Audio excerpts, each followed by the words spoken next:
Hello everyone, welcome back to my channel. আমরা প্রতিদিন ওঠা বা ওঠানো নিয়ে নানান রকমের কথা বলি। তারই ইংরেজি জানতে আজকের এই ভিডিওটি। যেমন দাঁত ওঠা বা দাঁত ওঠানো, নাম ওঠা বা নাম ওঠানো, কোলে ওঠা বা কোলে ওঠানো, মাথায় ওঠা বা মাথায় ওঠানো, বাজারে ওঠা, যাতে ওঠা। এছাড়া রয়েছে পাতে ওঠা, গাছে ওঠা, টাকা ওঠানো, আওয়াজ ওঠানো, লাটে ওঠা, চোখ ওঠা এবং জ্বর ওঠা এদের ইংরেজি। আমরা শুরু করছি দাঁত ওঠা এবং দাঁত ওঠানো এদের ইংরেজি দিয়ে। যেমন এই বাক্যটি, বাচ্চাটির দাঁত উঠছে। তো দাঁত ওঠার জন্য আমরা ব্যবহার করতে পারি টিথ এই ওয়ার্ডটিকে।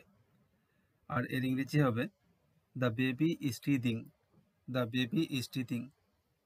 আবার এভাবে বলা যায় the babies teeth are coming out. The babies teeth are coming out. তার আক্কেল দাঁত উঠছে। তো আক্কেল দাঁতের ইংরেজি হচ্ছে উইজডম টিথ। তাহলে এর ইংরেজি হবে his wisdom teeth are coming out. His wisdom teeth are coming out. এরপর ডেন্টিস্ট আমার পোকা দাঁত উঠিয়ে দিয়েছিলেন। তো পোকা দাঁতের ইংরেজি হচ্ছে ক্যারিয়াস টিথ। আর ওঠানোর জন্য আমরা ব্যবহার করতে পারি এক্সট্রাক্ট বা রিমুভ বা পুল এই ওয়ার্ডগুলোকে। এবার সেন্টেন্সগুলো হবে the dentist extracted my carious teeth, বা এমন করেও হতে পারে the dentist removed or pulled my carious teeth. এবারে আমরা দেখে নেব নাম ওঠা বা নাম ওঠানো এদের ইংরেজি। নাম ওঠা বা নাম ওঠানো এদের ইংরেজির জন্য আমরা ব্যবহার করতে পারি ইনক্লুড বা রেজিস্টার বা অ্যাপিয়ার এই ওয়ার্ডগুলোকে। যেমন এই বাক্যটি, এবার তার নাম সদস্য তালিকায় ওঠানো হয়েছে। এর ইংরেজি হবে this time his name has been included in the membership list. অসীমের মেডিকেলের নাম উঠেছে। এর ইংরেজি হবে Asim's name has appeared in the merit list for MBBS. আর যদি ডেন্টালে ওঠে তাহলে বলবো বিডিএস। আবার এমন করেও বলা যেতে পারে Asim got a chance in medical college. শ্রেণী শিক্ষক বা ক্লাস টিচার তালিকায় তার নাম উঠিয়েছে। এর ইংরেজি হবে the class teacher has registered or included his name in the list. এখানে দেখব কোলে ওঠা এবং কোলে ওঠানো এদের ইংরেজি। যেমন সব শিশুই তাদের মায়ের কোলে উঠতে ভালোবাসে। এর ইংরেজি হবে all children love to climb on to their mothers' lap. আমি আমার বাচ্চাকে কোলে ওঠাতে ভালোবাসি। এর ইংরেজি হবে I love to lift my child on to my lap. আর এই বাক্যটির ইংরেজি কিন্তু এভাবে হবে না, সে তার বসের কোলে উঠতে ভালোবাসে। এর ইংরেজি এইভাবে হবে না, he loves to climb on his boss lap. এর ইংরেজি এইভাবে হবে he loves to be under the protection or control of his boss. বা এভাবে হবে he loves to be dependent on his boss. এখানে দেখে নেব মাথায় ওঠা বা মাথায় ওঠানো এদের ইংরেজি। যেমন বাচ্চাটিকে আদর দিয়ে তুমি মাথায় উঠিয়েছ। এর ইংরেজি আমরা এইভাবে বলতে পারি you raised the child with too much care. সে পুরো বাড়ি মাথায় উঠিয়ে নেয়, মানে চিৎকার চেঁচামেচি হই হুল্লোড় করে মাথায় উঠিয়ে নেয়।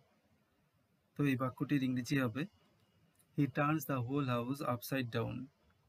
বা এভাবেও বলতে পারি he makes a huge scene at home. এবার এই বাক্যটি তাকে তুমি মাথায় উঠিয়ে রেখো না।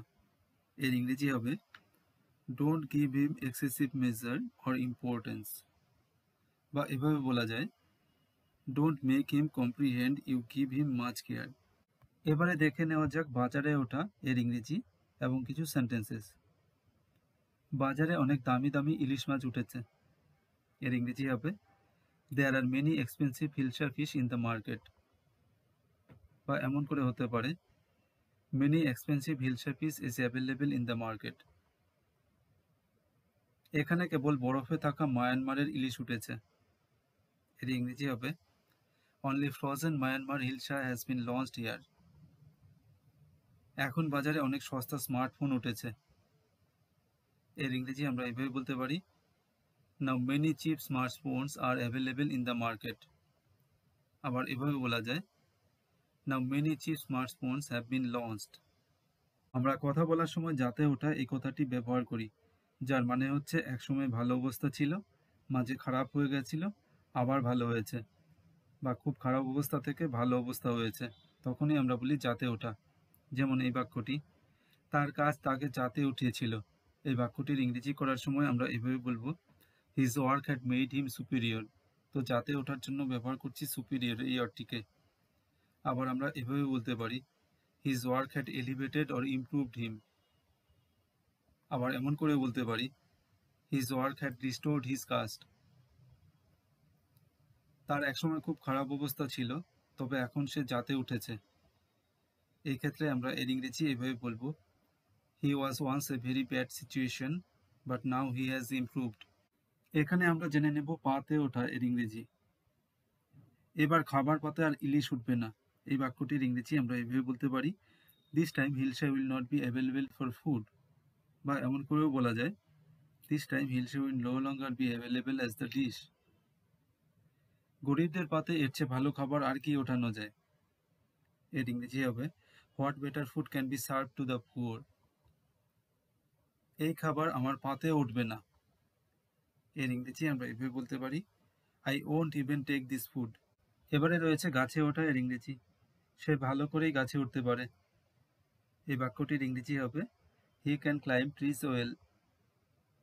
সুপারি গাছে ওঠা অন্য গাছে ওঠার চেয়ে সহজ। Climbing a betel nut tree is easier than climbing other trees. হুলো বিড়াল গাছে উঠেছে। হুলো বিড়ালের ইংরেজি হচ্ছে টম ক্যাট। তাহলে সেন্টেন্সটি হবে, the Tom cat has climb the tree. তেমনি যদি মিনি বিড়াল গাছে ওঠে তখন কি হবে এর ইংরেজি? তখন এর ইংরেজি হবে, the queen cat or Molly cat has climb the tree. টাকা ওঠা বা টাকা ওঠানো, চাঁদা ওঠা বা চাঁদা ওঠানো, এদের ইংরেজি এবারে জেনে নেব। তারা জনসাধারণের কাছ থেকে বিপুল পরিমাণ টাকা বা চাঁদা ওঠায়। এর ইংরেজি হবে, they collect huge amounts of money from the public. তাহলে কালেক্ট ওয়ার্ডটি ব্যবহার করব টাকা বা চাঁদা ওঠানোর জন্য।